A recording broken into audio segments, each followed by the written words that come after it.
Good evening.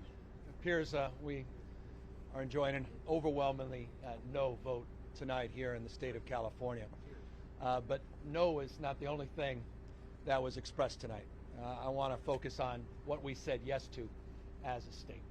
We said yes to science. We said yes to vaccines. We said yes to ending this pandemic. We said yes to people's right to vote without fear of fake fraud or voter suppression. We said yes to women's fundamental constitutional right to decide for herself what she does with her body, her fate and future. We said yes to diversity. We said yes to inclusion. We said yes to pluralism.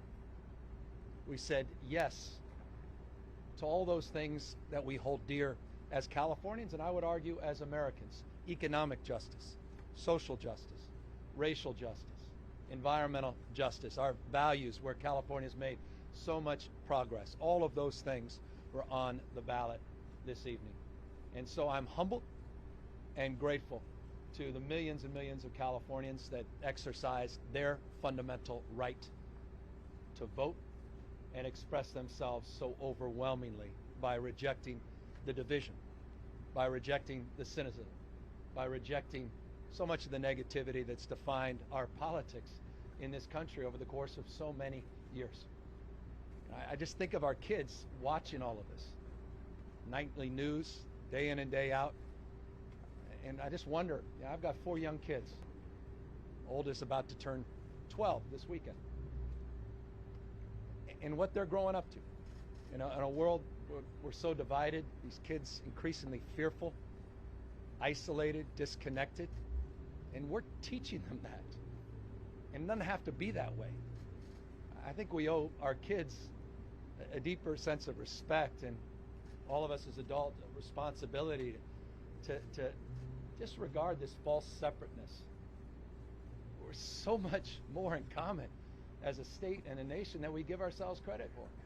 I've been all over the state of California over the last many years, but notably the last 9 months.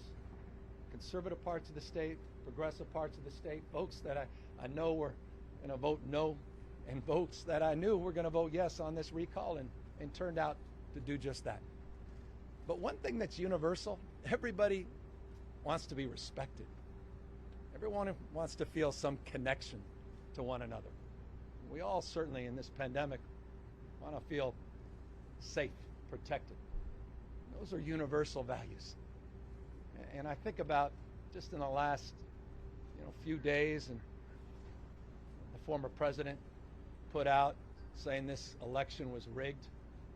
Democracy is not a football. You don't throw it around. It's more like antique vase. You could drop it and smash it in a million different pieces.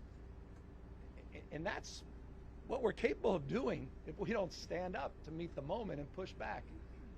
I said this many, many times on the campaign trail. We may have defeated Trump, but Trumpism is not dead in this country.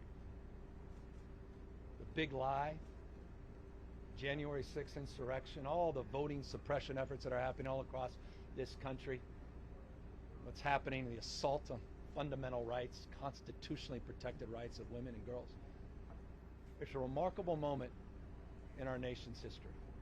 But I'm reminded of something, a few decades ago someone told me when describing a difficult and challenging moment. Said, "The world is too small, our time is too short, and our wisdom is too limited to win fleeting victories at other people's expenses."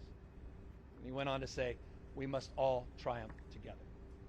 So in that spirit of recognizing and reconciling this moment, in trying to understand what's going on, not just here in the state, but all across the United States of America, I just want to say this. Tonight, I'm humbled, grateful, but resolved in the spirit of my political hero, Robert Kennedy, to make more gentle the life of this world. Thank you all very much, and thank you to 40 million Americans, 40 million Californians, and thank you for rejecting this recall. Good night, everybody. Will you do anything differently?